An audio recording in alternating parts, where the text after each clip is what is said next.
Hello, it's Adam Morrison. When it comes to top-tier contracting, my go-to choice is McGilvery Environmental. I know a thing or two about excellence, and that's exactly what you'll find with Kip McGilvery and his team. They're not just any contractor, they're the best in Spokane and North Idaho. From start to finish, they ensure your project is completed with the highest quality results. With years of experience and expertise, they handle it all. New construction, meticulous repairs, asphalt paving for residential and commercial properties, excavation, and even environmental remediation. So why wait? Reach out to Kip McGilvery Environmental today by calling 208-556-6384 for your free estimate. Don't forget to mention my name, Adam Morrison, and experience the difference McGilvery Environmental brings to the table. Again, that's 208-556-6384, McGilvery Environmental. My number one choice for all my contracting needs. M4 CPA is a family-owned accounting firm passionate about helping businesses and their owners create a secure future for their families. They pride themselves on the quality of their work and put their clients first, ensuring they get the attention and care they deserve. Their mission is to provide exceptional accounting services to help you achieve your financial goals. M4 CPA is all about building long-term relationships based on trust, integrity, and transparency. With a team of experienced professionals, they offer personalized solutions to meet your needs. If you're a Perimeter listener, here's an exclusive offer for you. Mention the Perimeter podcast when you reach out to M4 CPA and get a free business consultation to assess your financial strategies. So, if you're looking for an accounting firm that truly cares about your business, trust M4 CPA. Accounting you can trust with a personal touch. Learn more at m4cpa.com. It's time for Home Team Rewards. Zag fans, get your Bulldog branded ICCU Premier Rewards Visa credit card, the only card where you can earn rewards for everyday purchases while giving back to Gonzaga University. Choose from a Visa Rewards card with a lower rate or a Premier Rewards card with maximum rewards. With no annual fees, card control, and next-level security, you can spend smart from tap to app. Zags, rejoice! Find your card at iccu.com/gozags on approved credit.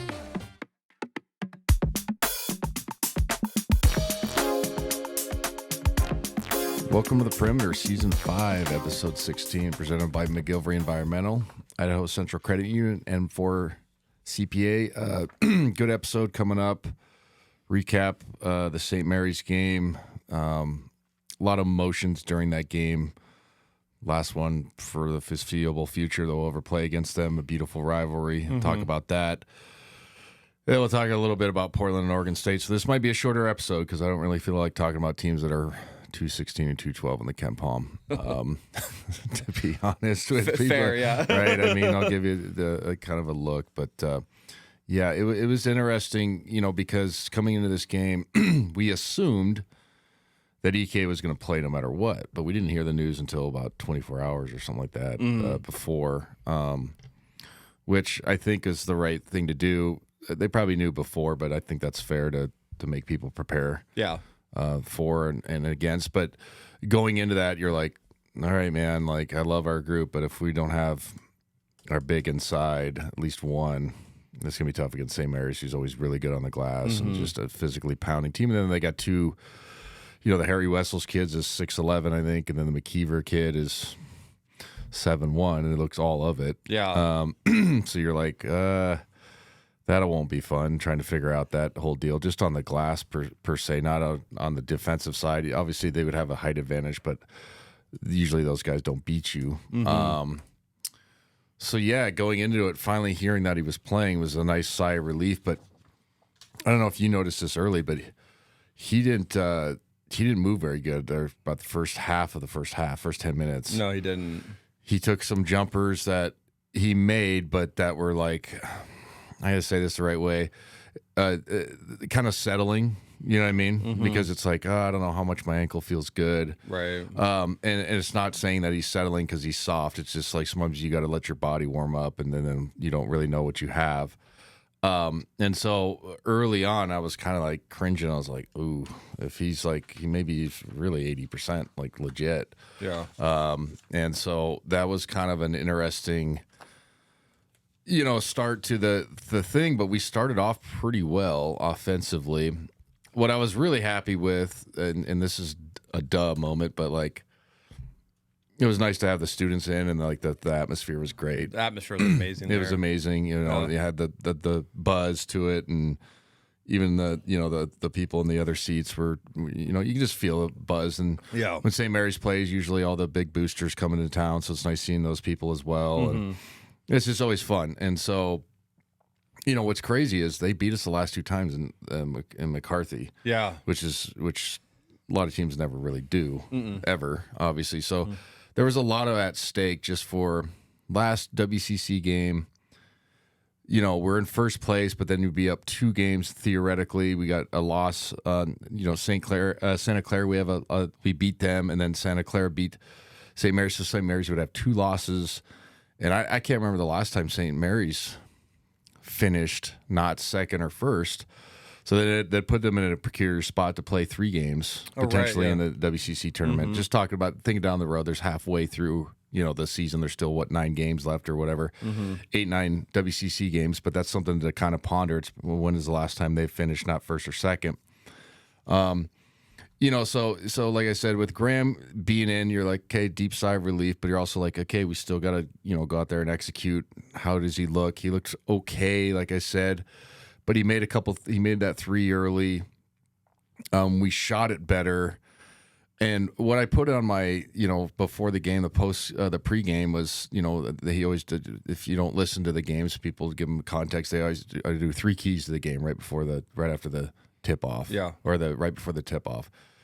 The first one I put is pace. Like, it's always such a big issue with St. Mary's. And to start the game, we probably had 3 or 4 just simple throw ahead, either getting a foul or getting a really good shot at the rim. That's what you have to do against a team like that. That's really good in half court. So my point is, like, I was really pleased with just our mentality. Even the Manny first one where he missed the layup, but it was like, okay, we're throwing the ball ahead and we're kind of like hitting you first, so you can't set up. Because the last 3 games we've played against them, even though we won the WCC tournament final, I think that game was like 58-50 or something. It was just like we beat them in their own game, but it was like, man, we cannot get our style going.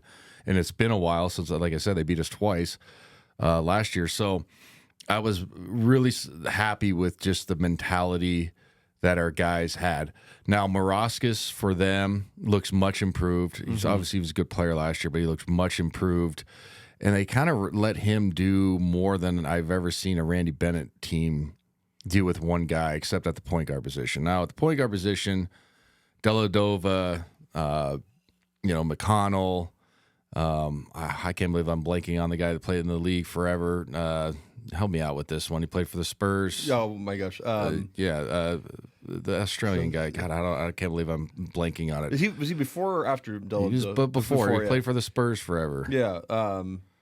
Patty Mills. Yeah, Patty Mills. Okay, so anyway, like, they let those guys, come off 6 ball screens until you made a mistake, and then they'd play. And so, them throwing it to kind of a hybrid guy. Now, they used to throw it to Lindale, I know, but it was on the block is my point. And let him kind of survey and pump fake and take like 3 or 4 jab steps before going. I was like, I haven't seen this from a Randy Bennett team. Now, he's scoring it at like 19 and a half a game, and he was at like 9.5 rebounds. So he's, in all intents and purposes, could be the MVP of the league. Right. Especially if Graham doesn't, misses some more games. Right. Like, what I'm saying? He played all the game. Anyway. So he got going early, a little bit early, but I was kind of like, okay, this is not how they normally play. So I was kind of like, this style is going to serve us better, because it's easier to, kind of be in help and then make a guy beat you with taking tough contested shots, which I think he's good enough to do that, but can he score 35? I don't know. That's not a knock, but I'm just saying, like, with tough contested twos, and he gets to the free throw line a lot. He's a good player, but like I said, it's just not what St. Mary's normally does. And so I was a little bit surprised on that. He did have a good first half. Morrison, again, 4 for 9. He had 13, but everything was tough, right? Everything was a contested hand, you know what I mean? Like, getting pushed around. We only held him to 1 rebound. I was actually impressed with the Joshua Dent, point guard. He started off slow, but he ended up having 10 points, 3 or 4, 5 rebounds. in the first half, but we ended up holding them to 10 for 28, 36%. So once again, our defenses was terrific, like absolutely terrific. And like I said, we started off early good, and then we kind of went through a lull. Graham was the only guy kind of really scoring the basketball. He was 5 for 8 at 14 points. We controlled that first half for like all but the last 6 minutes, and then they made their little run. And you looked up and you're like, oh, shoot, we're down 4, but we're not playing bad. Right. But then also it was a little bit disappointing from the sense of like, are they really going to like sneak another one out of here? You know, obviously we got another half. You're like, we're playing better than them. And like, we're shooting it better, 12 of 26. They did have a much better whistle in the first half, 15 to 16 from the free throw line. We're 9 for 12. That's not bad. We were winning the rebounding battle. We're +3. But what was really killing us in the first half was 9 turnovers. We just had some silly ones. Both our point guards had some ones that were just like, you're trying to force it, guys. And even if he catches it at that spot, what is he going to do? You know, those type of turnovers. And again, 1 for 6 from the 3-point line. So it was like, okay, I guess we played okay. We didn't play bad, but I thought we were better than St. Mary's. But that's a tough ass team. They're gonna play hard, and they're gonna make you beat them type of deal. And you know. So, like, I had mixed emotions going into half. I'm like, all right, like, you know, this is a good basketball team, but we didn't play great. But also, they played good enough, too. It was just kind of weird. But the way the first half ended was just like... The officiating was not good. And it was a veteran crew. Those guys are good. Nixon and all those guys, they're good. They're good at refs, but we didn't get a good whistle in the first half, and it was pretty evident. And normally I don't like to even talk about the officiating because I think it's just a loser mentality to constantly complain about it. Like on the radio, on the broadcast, I try to say good or bad. I'd be as unbiased as I possibly can, just so because it's radio, I got to paint a picture. And then also too, like nobody wants to hear. I think listening to Homer calls all the time is just dumb too. That wasn't a foul. And if you watched it live, you'd be like, yeah, you fucking fouled him. Right. You know what I mean? Like you can say your own team fouled the guy, even if it might be questionable. Like, or just go on the basketball sense. Does that look like a foul? Whatever, what have you. But I just thought overall we didn't get a good whistle. I'm glad they changed that weird play at the end where Campbell got hit by Davis Fogel. And originally they were going to give him 3 free throws. Yeah. Where he just grabbed it at half court and threw it. And it was a heads up play. It was, yeah. But a good job by the other 2 officials. Like, okay, we probably should have called. It's one of those weird plays, and you see it in basketball a lot. Like at the end of halves or whatever, where they just like, yes, it is kind of a foul, but it's like 2 guys kind of going for a weird ball, and they just go to your benches. You know what I mean? And both benches can be pissed, but you just let it. But nothing happened. You know what I mean? No advantage happened. You ran into each other, get up, go to your bench. You know, the refs just start running to the locker room. That's what I thought was going to happen because it was a weird play. He threw it almost in the backcourt. So then it was like a live ball. It wasn't like designated as in the offense's ball. Do you get what I'm saying? So like 2 guys are allowed to go for the same ball. Yeah. And so if they run into each other, then that's when you just like, half over, you know what I mean? Yeah. That's what I thought was going to happen. Like, and so when he called it and he signaled 3, I was like, oh God, like, he's going to lose his mind. Like, and we were killing him on the radio. The official made a call. And thank God the other 2 refs went over, like, all right, we can't give him 3. They're already in the bonus. Just give him like the 1-on-1 or 2. You know what I mean? Yeah. Like, he did the right, that was good officiating in that regards. Like, okay, like, we're going to get like batteries thrown at us if we. If we call 3, because like yes, was he in theoretically shooting, but it was just a catch, and you know what I mean. Like it just was like, come on, man, you know what I mean. Like it's like almost like it's like in football when everyone complains about like a PI, but it's like the ball's over the head. Yeah, like, there you go. That's exactly what the play was like. It was like 2 guys going for it, and nothing happened, but they did smack into each other. But it was an errant pass. Yeah. So who's then the offensive player, right? You get what I'm saying? So then you're just like, I was just waiting for them to blow the whistle or just let the horn run out and just look at the 2 guys. Like that's what should have happened. Yes. So anyway, we have like a bad whistle. Like I said, we're down 4, but we're not playing bad, and we're executing our plan pretty good. Graham's playing terrific.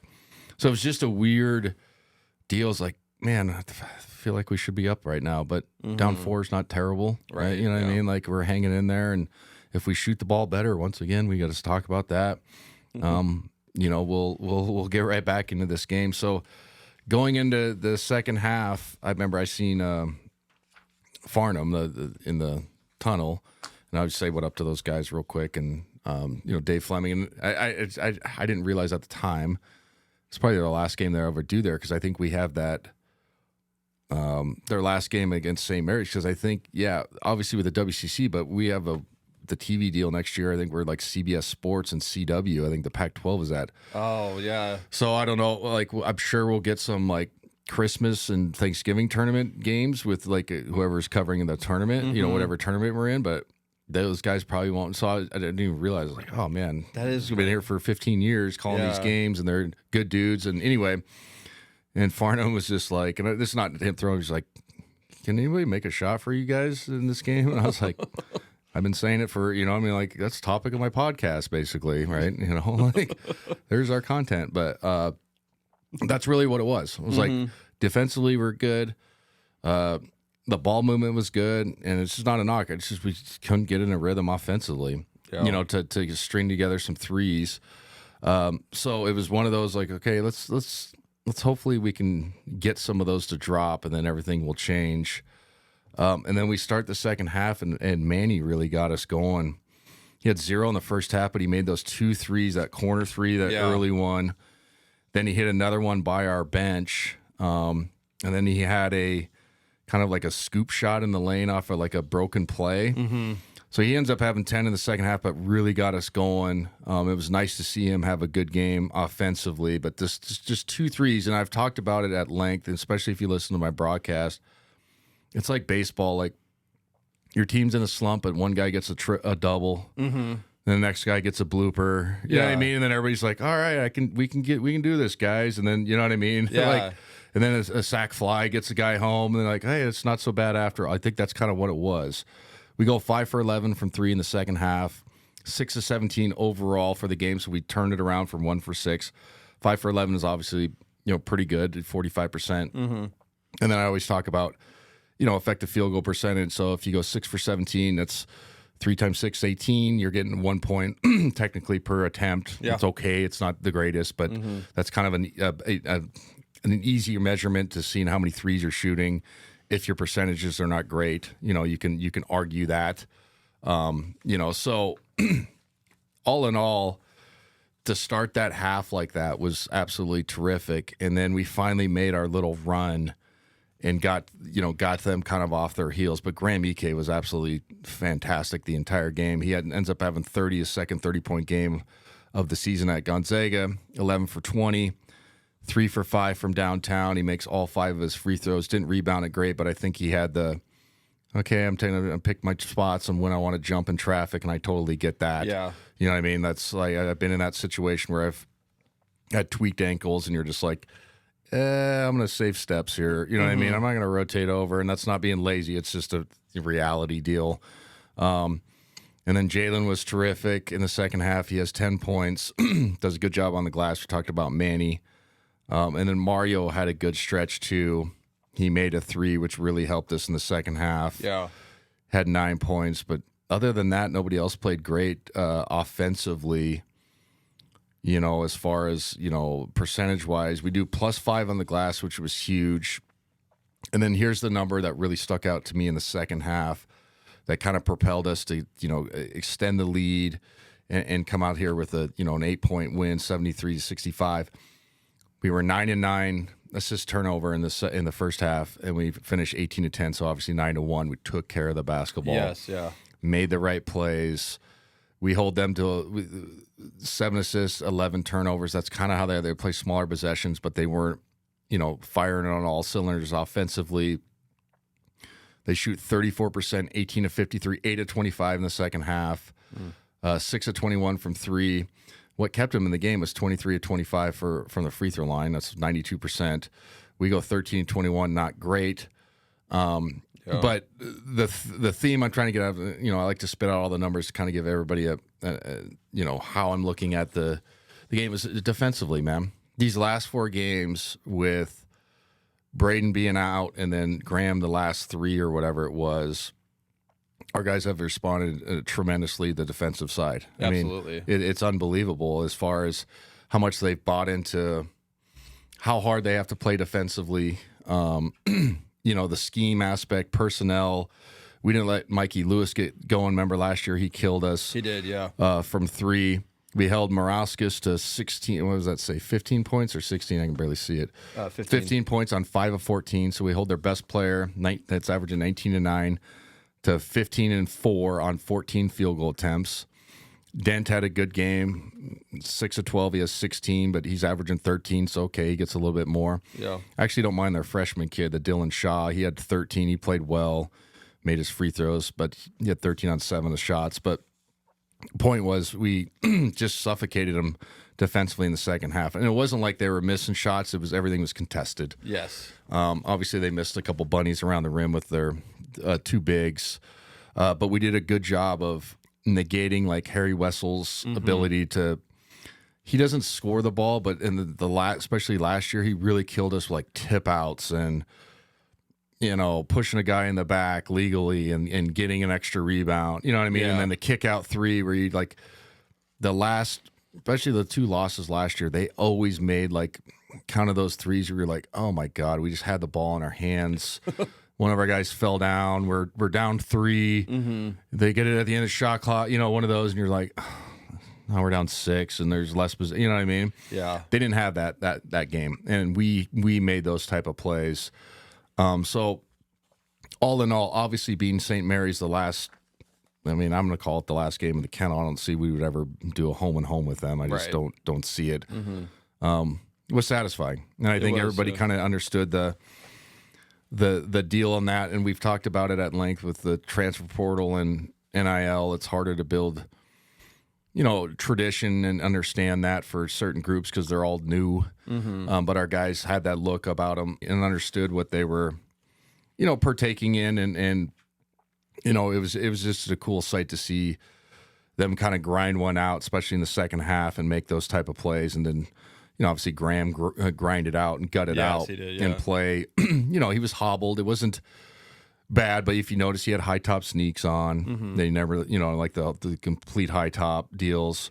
I didn't notice that. No, that's he had the ultra ups, and then I think he had the ones on, probably the, the McDavids that you loosen up or you put on. That's kind of like the tape. And anyway, you could tell it was like okay, and then he was taking way more jumpers than he ever does. He made them. Yeah. But it was like normally he posts and he goes into Barkley and then he backs guys down and does all those things. And he was like taking fadeaways and stuff just because he was like, all right. And so hats off to him for, answering the bell and doing, being there for when his team needs him.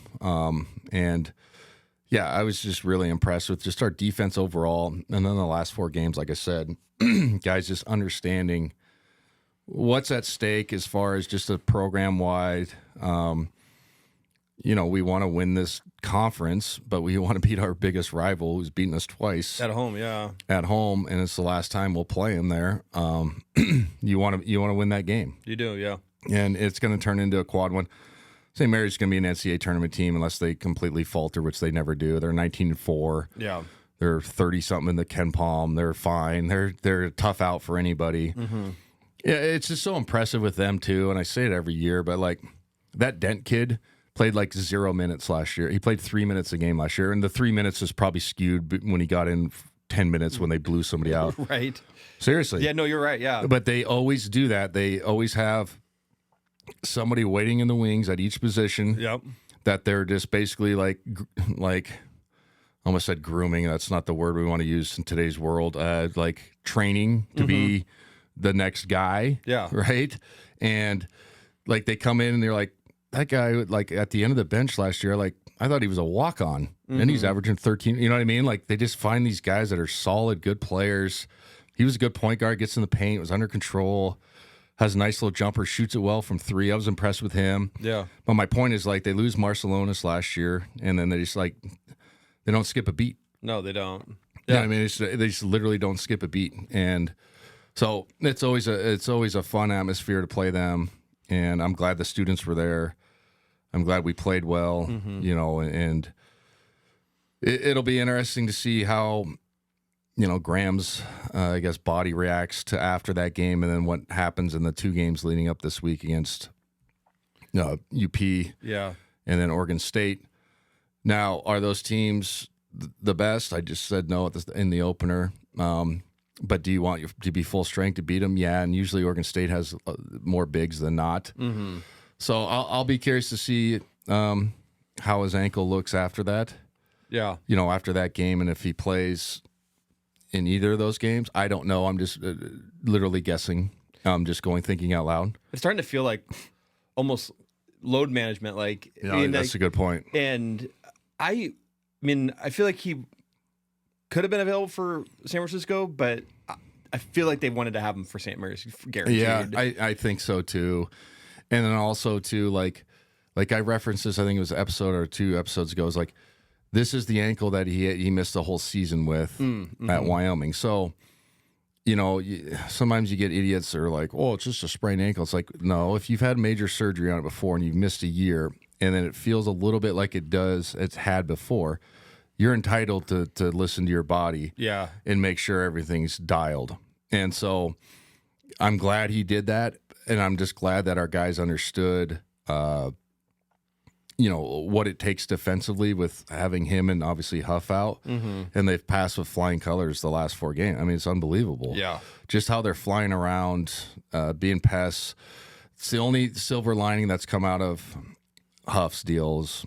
We're better defensively, and I hate saying that as far as perimeter defense, right? Yeah. Because then our 4 is Jalen, and he did a great job on Morauskas. He did an amazing job, yeah. And Tyon had some, and then obviously I think Davis guarded him. So like, if you're Morauskas, you got 3 guys that are 6'5" and above, 6'5", 6'6", 6'7", that are deceptively long, who are about the same size as you, and probably a little more twitchy. Not that he's not athletic. That's a hard ass. And then like, okay, go score 25 for us to win. Yeah, right. That's a hard thing to do. So I was just really impressed with how they defended him and made it really difficult. He's obviously improved. Morauskas last year was just trying to get guys to foul him. He's got more of a bag. He just didn't play, didn't make shots. But I was impressed with like how he moved and the shots he was getting, and he didn't make them. But last year he was just trying to run into guys and, I kind of look at the refs and was like, no, that's not a foul. So, yeah, I mean, Jalen was terrific. He's just so deceptively long, and people don't understand. Like, if you look at him, yeah, he's 6'6", I think, right? Was he 6'5"? I'm taller than him, right? When we stood next to you, I think so. Yeah. But his arms are like, they look like they're 6'8", 6'9". So when you play a guy like that, it's annoying because you're like, oh, I got by him, and then oh, it's a contested. What the heck? You know what I mean? Like, he's one of those guys, and then he's just so good at getting those like ripped down steals and pulling the chair and all those things. So I was just really impressed. I mean, it was cool to be inside and have the opportunity to call a game like that. Last one, I've talked about it for a million. However long we've done this, 5 years, probably 4 seasons. I've talked about how much respect we have for St. Mary's. Yeah, and the mutual hatred, but it's one with respect.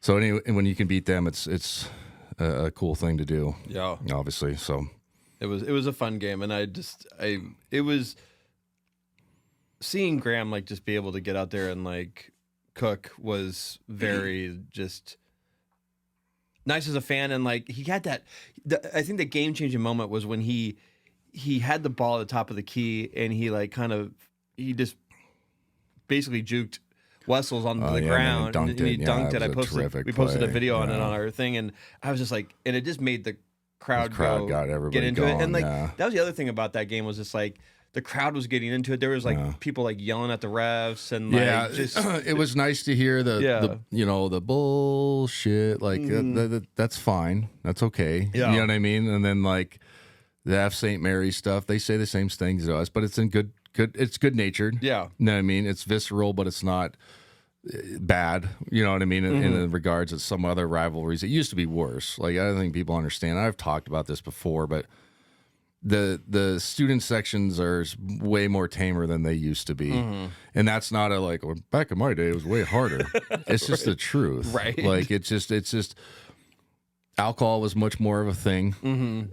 You know, as far as like just in general, like if you look at students and younger people, they don't drink as much as our age did at an earlier age. It's just because it's like it's bad for you. And it's like, yeah, it is. Like just a different time period.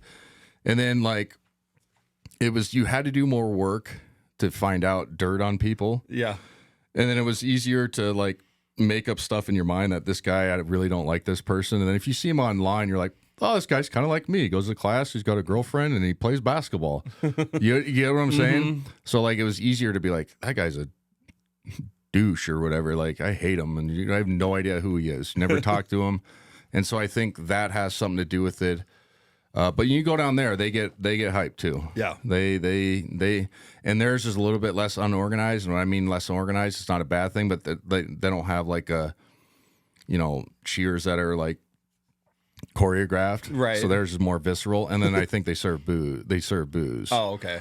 Huh. So yeah, it gets a little more hype. In there. I'm excited to go to there and play them the last time because they're going to be. I'm assuming it's going to be their senior night. Oh yeah, it's the last game of the season, isn't Yeah, it? so regular season. It's going to be hyped. It's going to be. It's Yeah. going to be hyped, and hopefully we secure the number 1 seed. But we want to obviously go out again. But again, overall, just a terrific showing. Hats off to our fans. Hats off to the student section. Hats off to our guys. Yeah. Yeah, man. It's just crazy though. Like I said, I feel bad I didn't say anything. Not that it matters, but like to Dave Fleming and Farnham, like, damn, man, this is your last one. You know what I mean? Like I didn't even, it just didn't process. And then I watched, their feeds or whatever, their pages, and it's like, oh yeah, man, like holy shit, they've been calling these games for like 14, 15 years, those two, and they're really good at it, and they're good dudes. So they're probably like, man, this sucks. We like going to this game because it's always hyped, and it's usually a good game. And that is like it kind of hit me at the end where I was just like, this is like the last time we're gonna play St. Mary's at the Kennel, probably. I don't ever see doing a home and home. Yeah. It's like they're both clubs are probably like, yeah, it was fun playing out. I never want to play again. Right. Good luck to you. You know what I mean? Yeah. So anyway.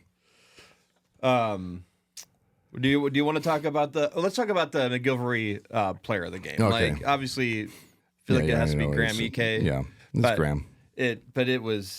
He was just to see him rise to the level, and like when you mentioned like we've lost him the last 2 times, like he has to have some he wants to beat St. Mary's at home for the first time in 3 years since he's been here, and just to see him come out and kind of put it all out there was really cool. Yeah, he was terrific.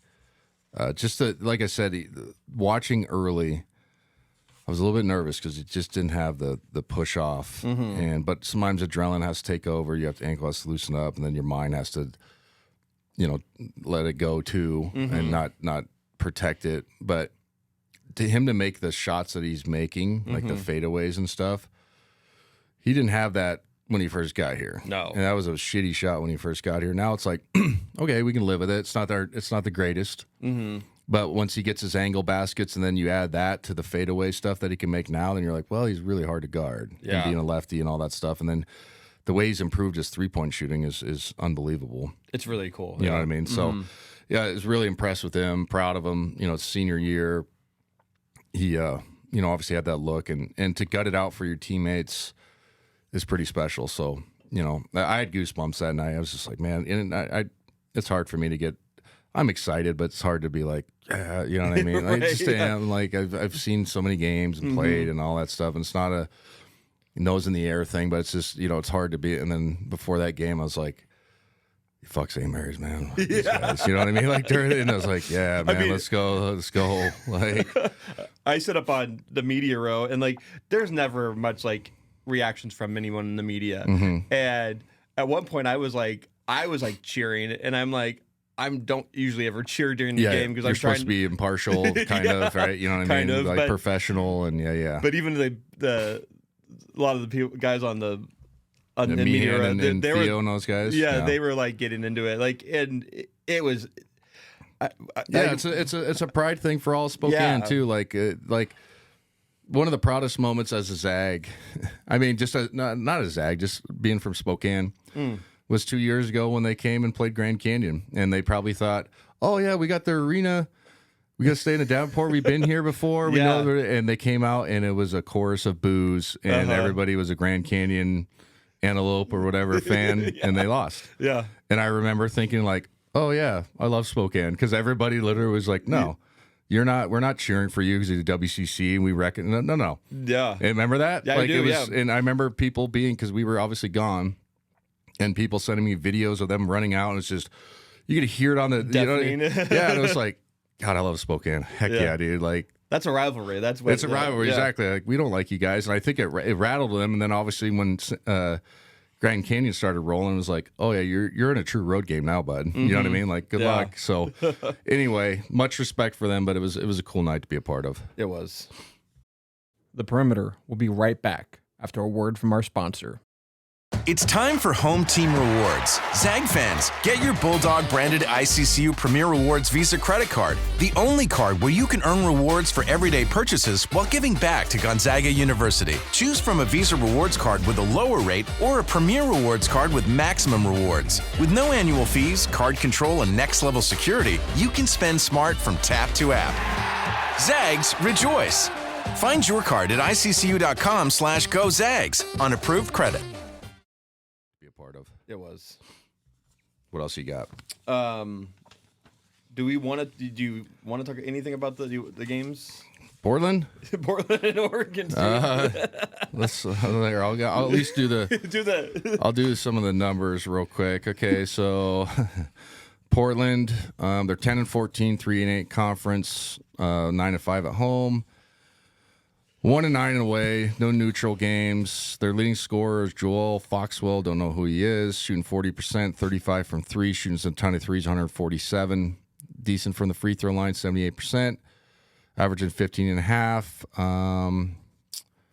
And then they have another guy, Timo George. Looks like a big, shooting 69%. 2 of 11 from three, so I assume he's a big. Yeah. And averaging 12.5. So they have five guys average over 10. Mm-hmm. They're always offensively, what's the word? Proficient in the sense, like they're offensive minded. That's what I'm trying to get to. Shante coaches his tail off. They play hard, and we've beaten them a ton of times. Yeah. And they're just, it's hard for them, a group like that. And this is the same story, and this is not just Portland.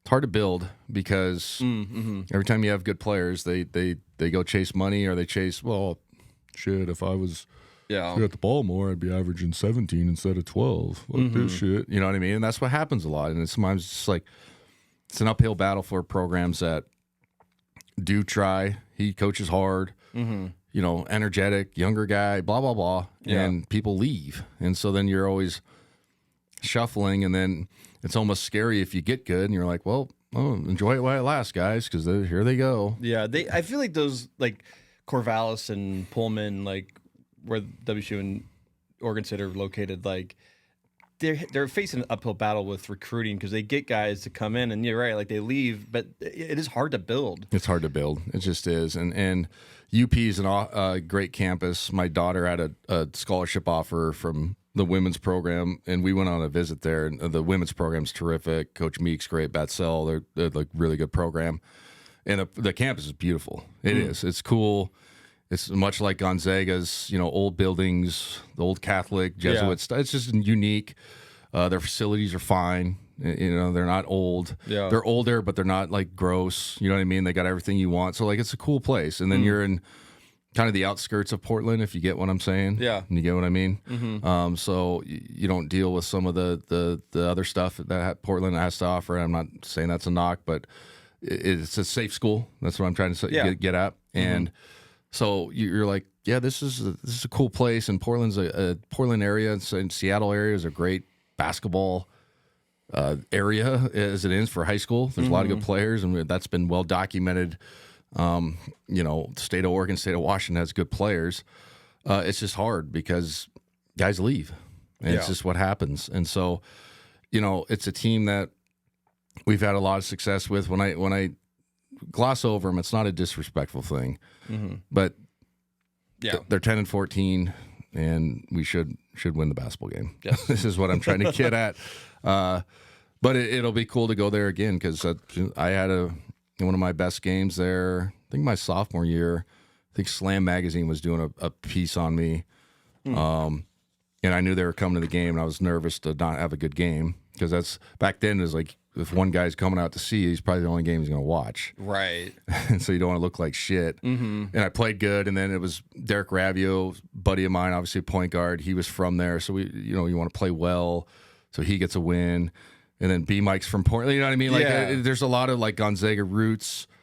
Was Ravio's dad coaching there at the time? No, he was, but his numbers retired. Oh, okay. He was like one of their best players of all time. Okay. Yeah, like Rick Ravio, like could hoop. Like everybody I've ever talked to was like, oh, Rick he could play for you guys right now. You know what I mean? That's what we used to hear. Like he's that good, but in the 80s or whatever, 90s or whatever he played. So yeah, like the Portland trip's always fun, because also too, when I was playing, it was easy. I could get tickets, and then people could zip down. Right? You go watch a road game, but you're not so far away, and then you're going out. Well, whatever. So it'll be kind of sad again playing that last one there in the I can't even remember the name of the gym, but it's unique, and we used to sell it out when we used to go there. And There's a small gym, right? it's a small. It's small, but the seats go up pretty high. It's a cool little gym. It just is like. So yeah, they're not very good this year. Same thing with Oregon State, but we don't have the history against Oregon State. Right. So there's no this nostalgia. We lost to them last year there. So we, I remember that game. That game was, remember we lost in overtime? Yeah. That was interesting. So Oregon State's had an up and down year. They're always unique, because they have like old, I guess it's weird saying, but like Pac-12 athleticism, whatever that means now. But like you look across the board and you're like, oh, that, like if they're going through the airport, you're like, oh, that's a high level basketball team. So you always have to deal with their athleticism inside. Coach Tinkle had a great run. What was it, 4 or 5 years ago? Made it all the way to the Elite Eight. Okay. His daughter played for Gonzaga, so he's been around the program. He's a good dude. I've known him, secondary, known him for a while. He's from Montana, so like all those Montana people know each other. He coached at the Grizz. You know what I mean? Like, oh, your dad coached at Dawson Community College. You know what I mean? Oh, you're from here.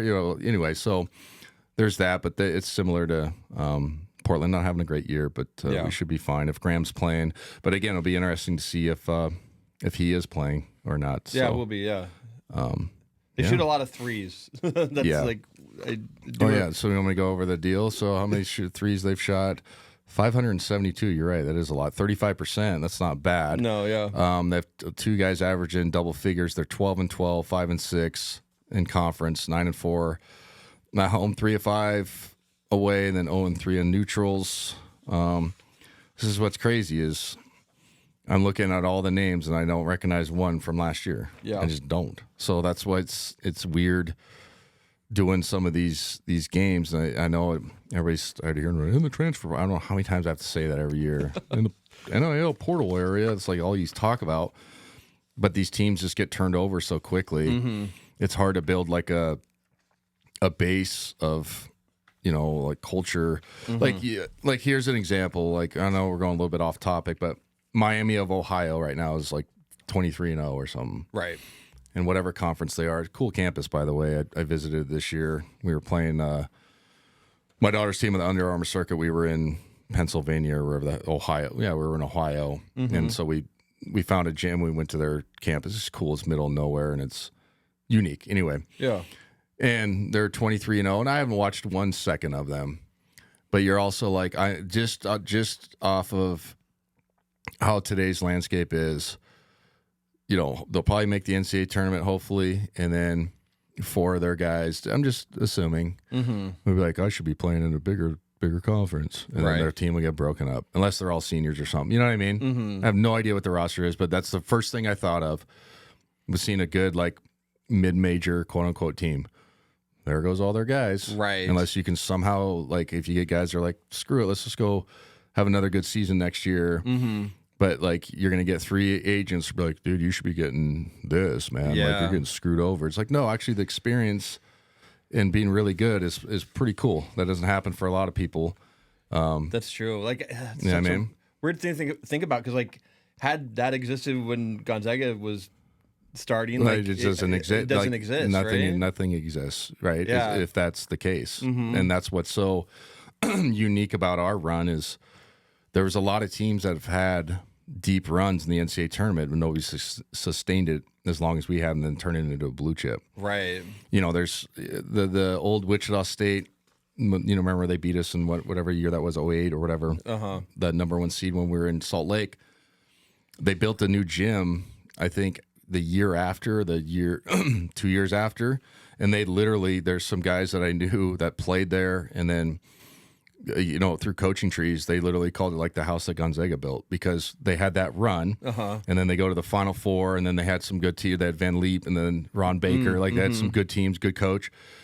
Everybody was excited. Donation money, and they built a gym off of it, but then they couldn't sustain it. Yeah. Do you see what I'm saying? So, like, my point is, like, it's hard when you see these, you know, quote unquote mid-majors.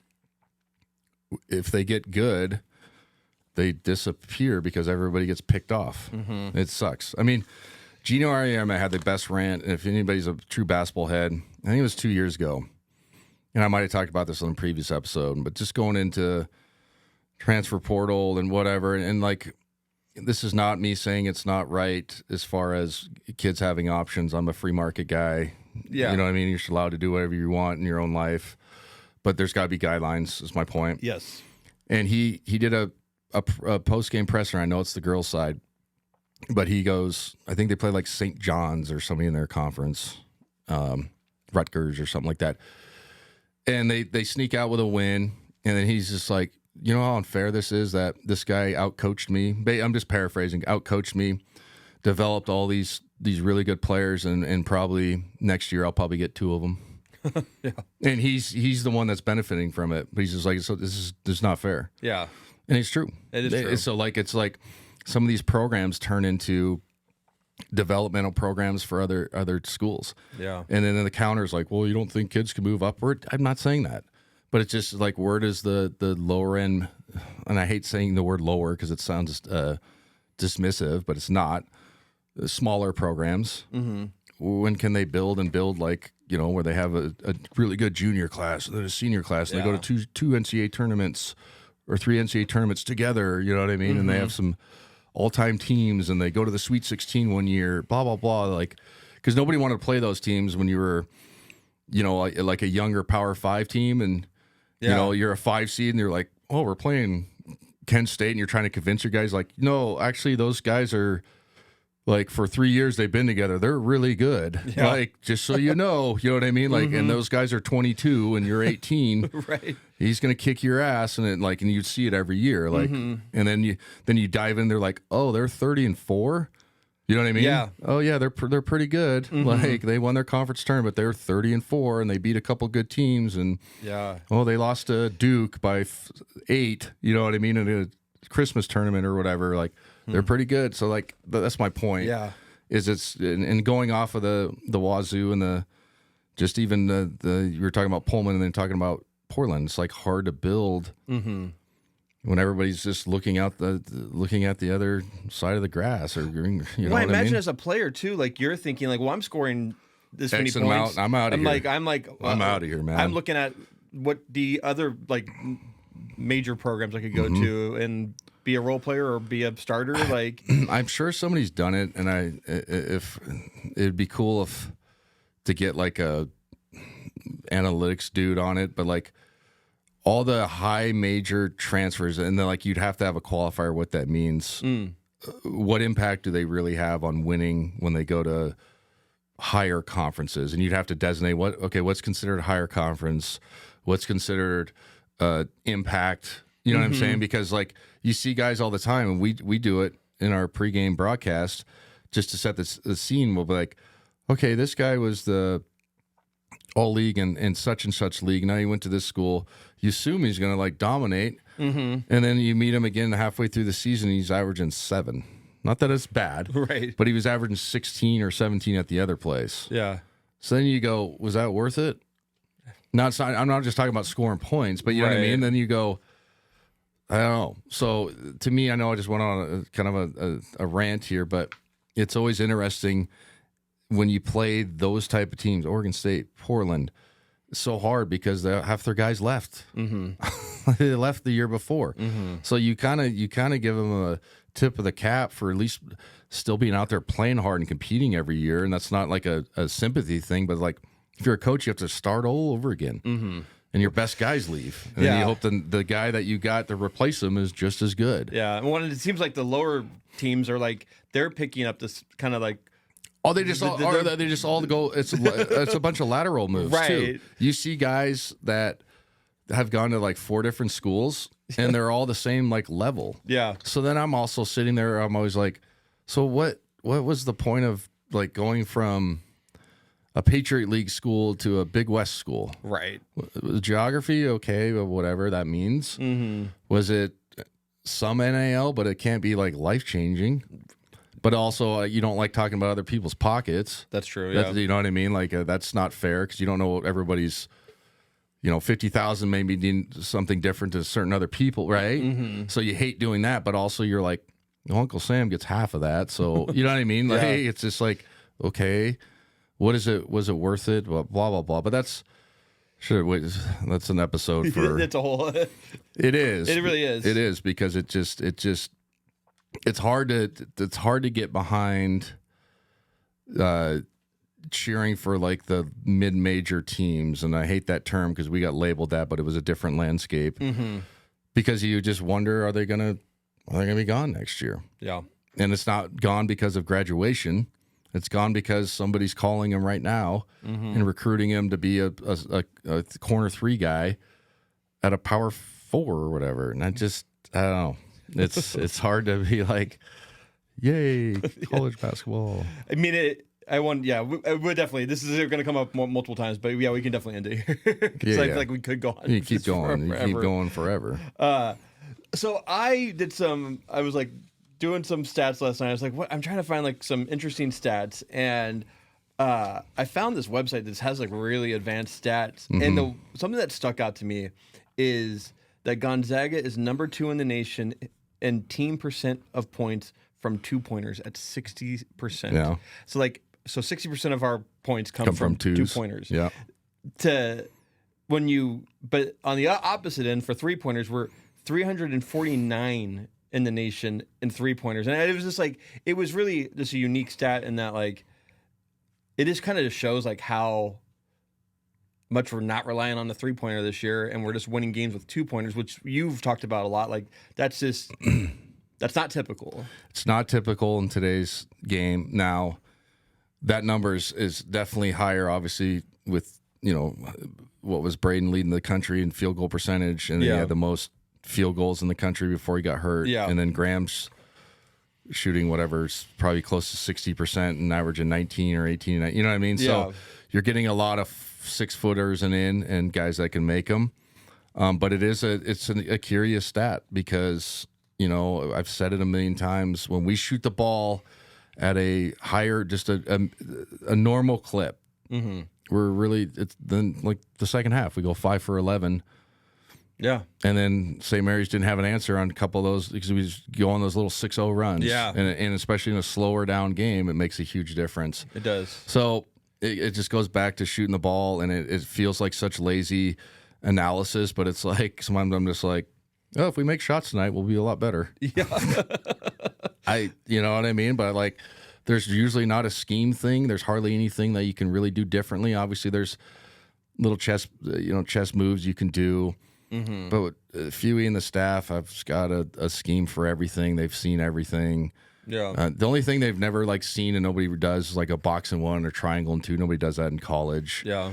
But like other than that, you have a plan for everything. And like, I'll give you an example. Like, I can't remember playing last year. I think it was last year. But we had a weird side out of bounds. And we had, I think we were down 4 or down 3. And with like 2 minutes to go, I remember Mike, because we're obviously close to the bench, went to one of our assistants, that's one of the kids behind the bench, was like, hey, we need a side OB for such and such.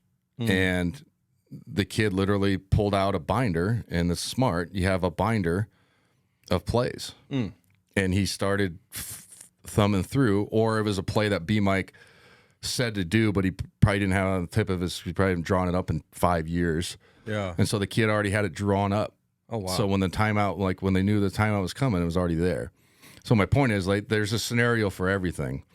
And it's cool to meet coaches that can do off the top of your head. I'm bad at that as a coach.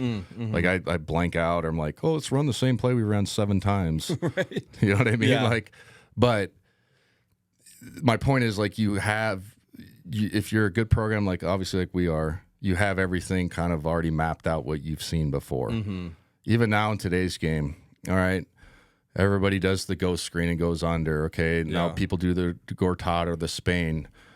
It works, but now, like, if you're worth a shit, you start planning that in August on how to guard that. So then when you see it on film, you're like, okay, tonight they're going to Gortat.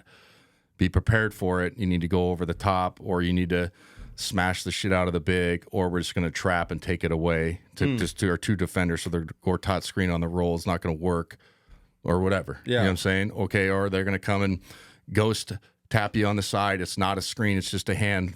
Recognize it. Still play him straight up. Don't turn your head and then get beat the 1/2 a little step, and then he turns the corner. All those things matter. So yeah, it's interesting when you delve into the numbers, like you said, on 2-pointers, 3-pointers, what the difference is. Because traditionally, most people would be like, you don't shoot as many threes, but some people would argue, if you look at our team, we don't shoot enough threes. I mean, analytically, some people, and there's math that backs it, that you need to shoot 20 plus a game. Good ones. yeah. We're definitely Right? we're not there. I guess we are. We shot 17 last game. Yeah. So, But I'm not just talking about percentage making them, just shooting them. right? Yeah, just shooting them. And some people wholeheartedly believe in that. And we're an analytic team. But I think you got to have a mix of letting the game, what's the flow of the game. And then also, too, like I'm a big believer, and I think I said this last year, the SG3 for the Oklahoma City Thunder, and somebody put it out as a tweet last year, and I think it was true. He's kind of like saved basketball in the sense that, like, he brought the 15-foot jumper. It's okay to take that back and make it. Like, if you can make it, it's okay. Like, because for a few years, it was like, oh my God, that's such a bad shot. And then it just turned into a 3-point contest and a layup contest. And like, there was no middle game involved. And he makes those shots. And obviously NBA guys can make those, but it's like, no, actually, if that's the pick and roll coverage you're seeing, it's a full drop.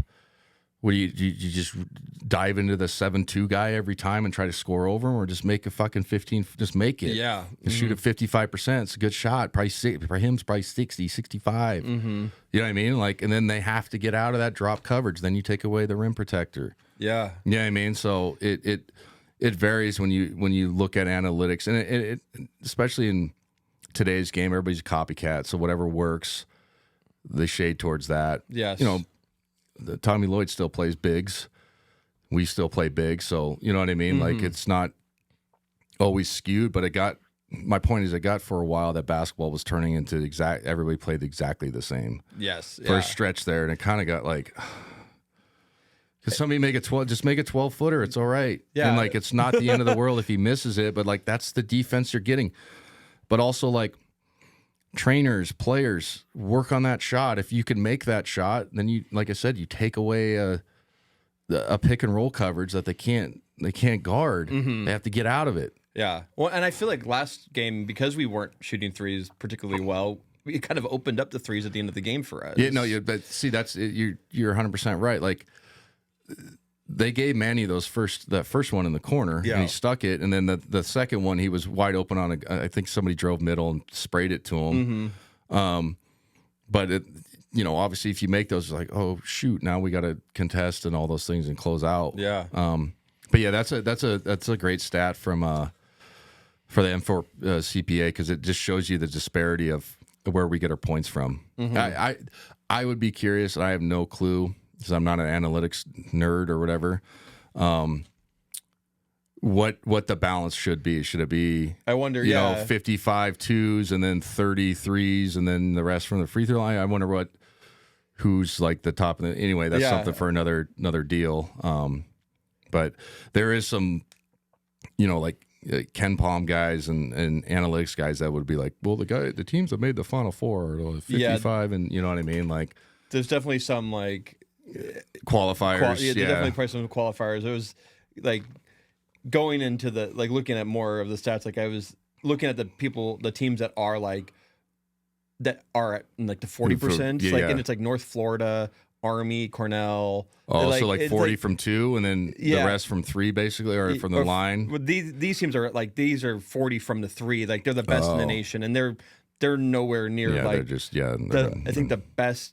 Like Nebraska, Louisville, and Alabama are all at 41%, and they're like the best teams on that list at the top. See, what's scary, and this is not it's just like, what if you have a bad shooting night?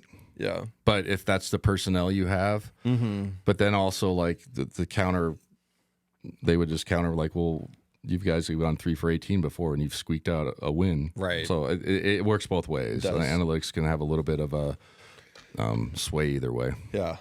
Well, I have a fun Ask Adam question today. It comes from Fulltime Wade on Instagram, and he says, since I know Adam likes soccer in the Premier League, what would be his opinion on an FA Cup style side event that went through the year in college basketball, like with a random draw? Like, so for those who don't know, the FA Cup is in the Premier League, but it also goes through the Championship League all the way down to like, it's the national tournament. Yeah. So if you're unfamiliar, like let's say you and I wanted to play for Jack and Dan's, we could enter the FA Cup. Yeah. We'd have to qualify, and then we could play our way up. The big, I'm not completely 100% certain, but I'm close to right. I think the Premier League teams that qualify start in the 4th round. Yes, yeah. So there's sometimes matchups where you'll literally see a team from like the 8th division play a Premier League team, which is it's cool, and it's the oldest tournament I think in the world. It is, yeah. It's the oldest tournament in the world. So like you play it during the season, but it doesn't happen at once. Yeah. So to explain it to people. Yeah. So like you play the first 3 rounds, and then you play your domestic league, the Premier League, and then you come back to it. But it gives everybody a chance to kind of win the national tournament. It's cool. Could it work in college basketball? They're kind of trying to do it with the Players era. That's true, yeah. Even though it happens at once, but it's a tournament within like a true bracketed like 32 teams. I think it's going to be 32 next year. Right. So it kind of happens, but it's more for getting better matchups. I think it'd be cool, but it's impossible in college sports. Yeah. They've tried to do it in the NBA with the NBA Cup, and that gets mixed reviews. Some people love it, some people don't. What's great about the FA Cup is like it's all these just different tiers of teams. Like, like it would be like literally, you and I could start a team and be sponsored by Fizzy Mulligans, right? And if we played good enough, we could go play Chelsea at. Yeah. You know what I mean? At Wembley, like it happens. It would be like if we did this in community colleges were in it, and like that's a good point. AI, like Whitworth could play in it, and then right. It's cool in theory. It wouldn't. It doesn't work. It doesn't work, and like we already have the bracket. We already have the NCAA tournament, which is, and I can't say this is why the the FA Cup exists, but like. They don't have a tournament at the end of the season. They just go off standings. That's who wins. Standings, yeah. And so it's a whole different monster over there with how they do it. But the FA Cup is cool. Well, if you win the FA Cup, and then let's say you have a bad Premier League season, it's still a good season for you. So like, there's usually 3 competitions you can enter. Yeah. In high level soccer, that's why the all-time classic teams that win the treble 3. Or like, etched in stone as all-time greats. I think Barcelona did in 08, I think and they beat Chelsea in the semis. Iniesta's goal. There was 2 handballs late. Essien had the wonder goal. We should have won that. I'm still mad about that. I swear to God, it was 08 or 09.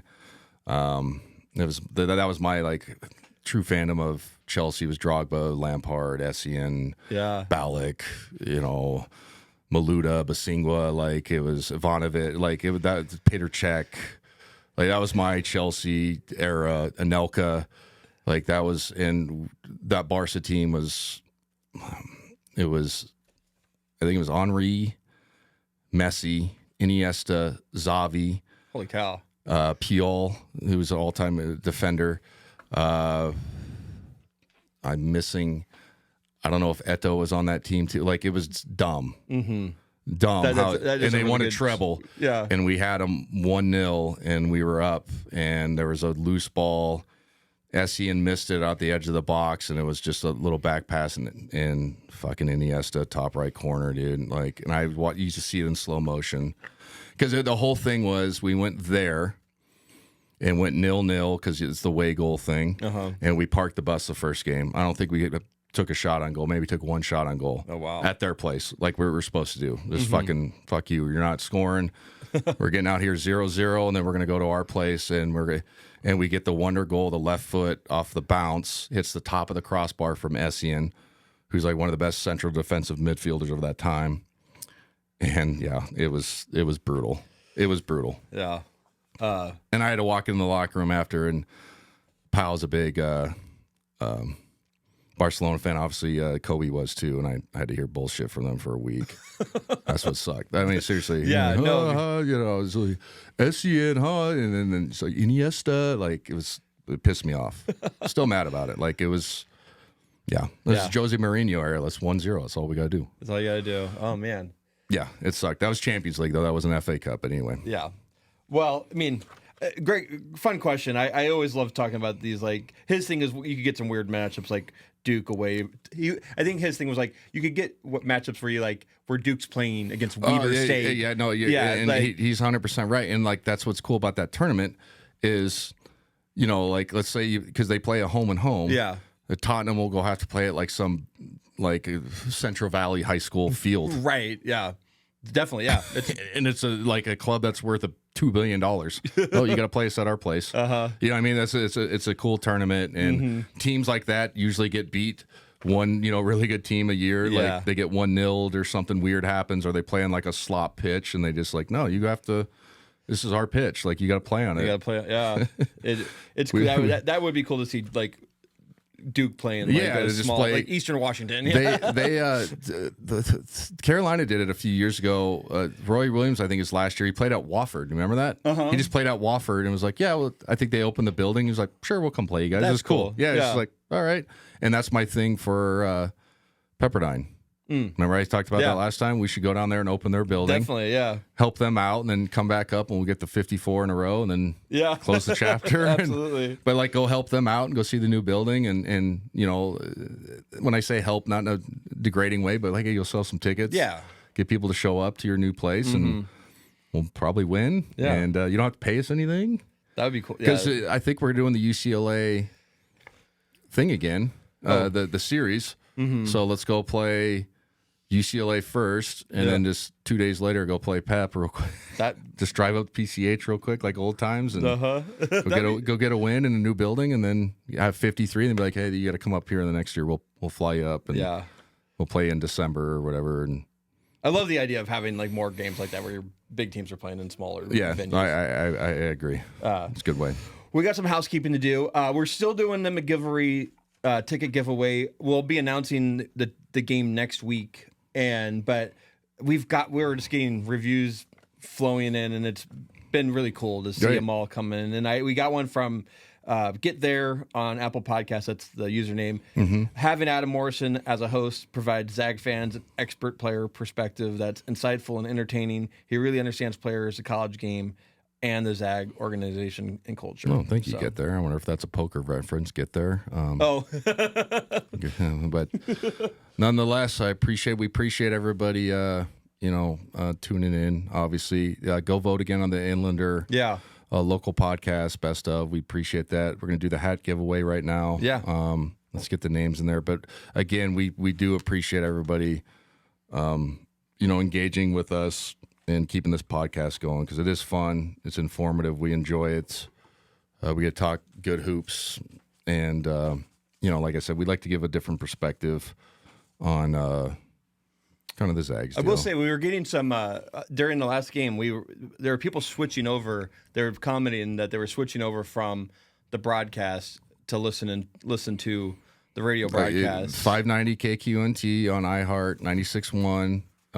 They're on iHeart. So if you want to listen, and like I said, if you're watching on TV, it's a delay. We get it. But if you want to see the hour pregame and hour postgame, it's a perfect analysis of what happened. Obviously, not perfect. I mean, as far as just a different perspective.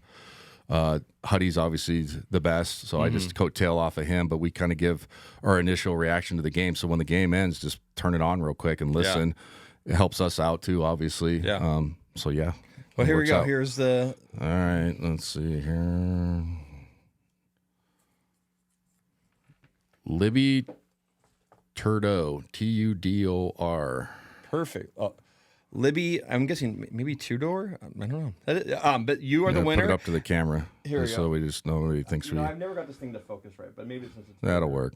But I will say everyone that's won so far has contacted me before I even posted about it.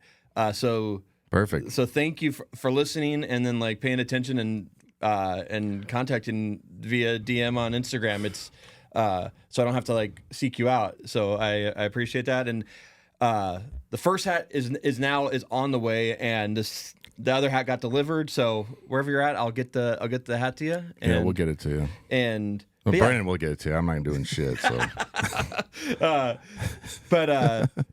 like Adam said, please go vote for us on the perimeter for the Inlander for best of local podcast. And I was going to ask you. I mean, we're in the week of the Super Bowl. Who do you got winning? Do you? So, obviously, you want the Seahawks to win.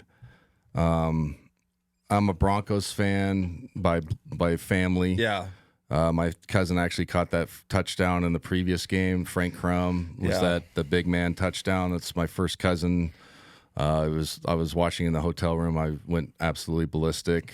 He said it, and he usually comes up to my place once a summer.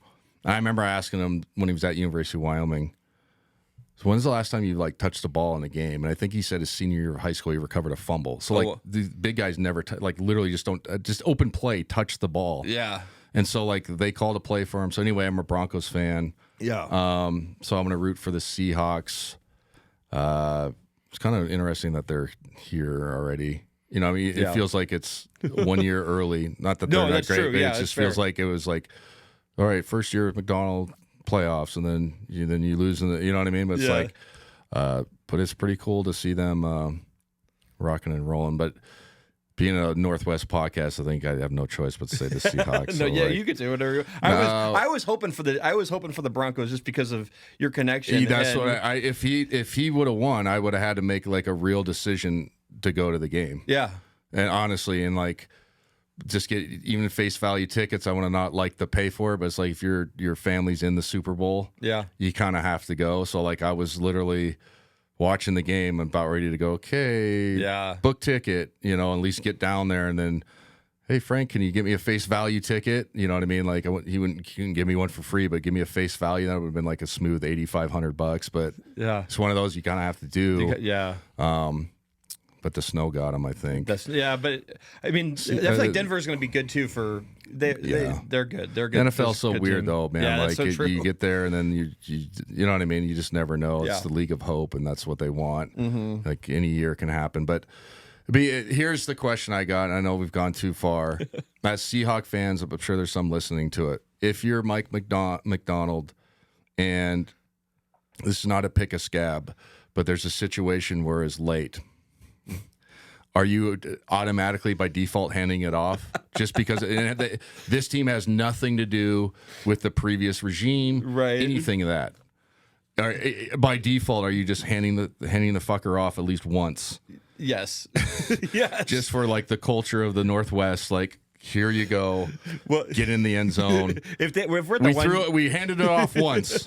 If they're at, I say right. I do that too. I just talked about Chelsea like I was part of the team. I had nothing to do with it, but such a devastating loss for me. Like it had nothing to do. Anyway, they go barnyard. They give it to their tight end who they run like a basically the push with the tight end. I imagine they run that once, and you kind of have to though. But like I said, like for the culture, like. you have to just to like being in the Northwest, like I think we have to hand this off, guys. Like anyway, all right. Thanks for listening. We'll be back next week with a recap. Talk about The Oregon games, the Oregon State Portland game, and then look ahead. Anyway, go vote. Thanks to our sponsor McGilvery, Idaho Central Credit Union, M4 CPA. See you next week. Awesome.